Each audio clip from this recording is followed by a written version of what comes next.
তুমি কি কখনো এমন একজন মানুষের কথা ভেবেছ যার নাম শুনলেই পুরো পৃথিবী একসাথে চমকে ওঠে, যার একটা স্টেপ দেখার জন্য কোটি কোটি মানুষ পাগল হয়ে যেত, আর যার গান আজও শুনলে শরীর কাঁপে?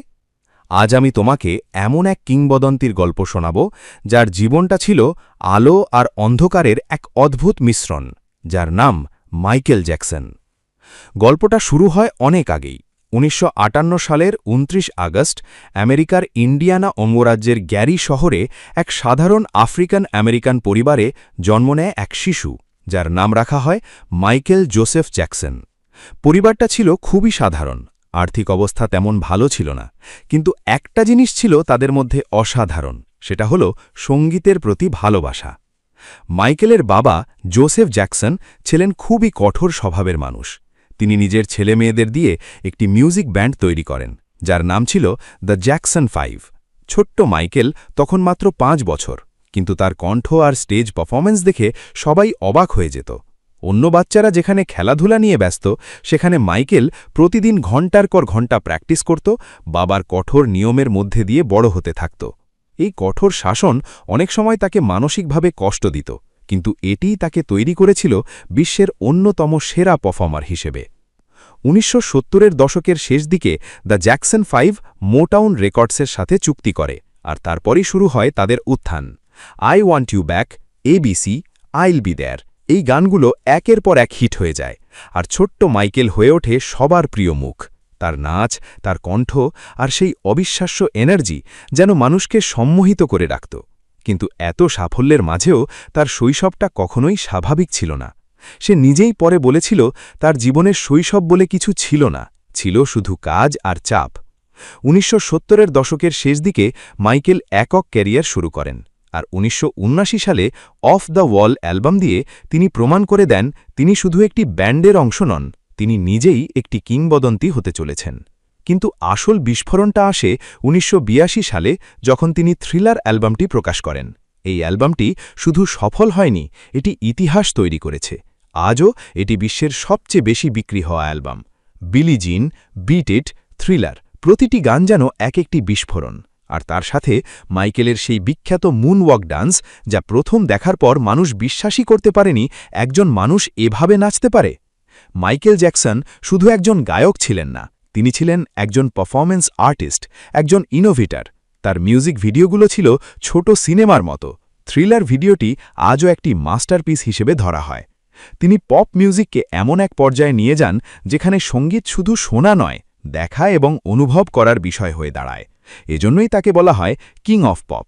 কিন্তু তার জীবনের গল্প শুধু সাফল্যের নয়, এখানে আছে অনেক বিতর্ক, কষ্ট আর একাকিত্ব। তার চেহারার পরিবর্তন, ত্বকের রং ফর্সা হয়ে যাওয়া, অনেকেই এটাকে নিয়ে সমালোচনা করত, কিন্তু বাস্তবে তিনি একটি রোগে ভুগছিলেন যার নাম ভিটিলিগো, যা ত্বকের রং পরিবর্তন করে দেয়। তবুও মানুষ তাকে নিয়ে নানা গুজব ছড়াতে থাকে। তার ব্যক্তিগত জীবনও ছিল অনেক জটিল, তিনি কখনোই স্বাভাবিক জীবনযাপন করতে পারেননি।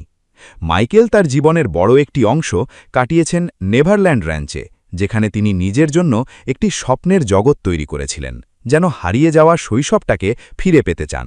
সেখানে ছিল চিড়িয়াখানা, অ্যামিউজমেন্ট পার্ক আর অসংখ্য শিশুদের জন্য খেলার জায়গা।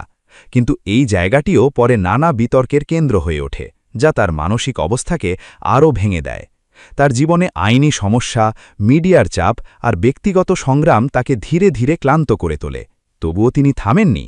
ব্যাড, ডেঞ্জারাস, হিস্ট্রি, প্রতিটি অ্যালবামেই তিনি নতুন কিছু নিয়ে আসেন, নতুন বার্তা দেন। তার গান শুধু বিনোদনের জন্য ছিল না, তিনি সমাজের নানা সমস্যা নিয়েও কথা বলেছেন। Heal the world, black or white, earth song, এই গানগুলোতে তিনি মানুষের প্রতি ভালোবাসা, সমতা আর পৃথিবীকে রক্ষা করার বার্তা দিয়েছেন।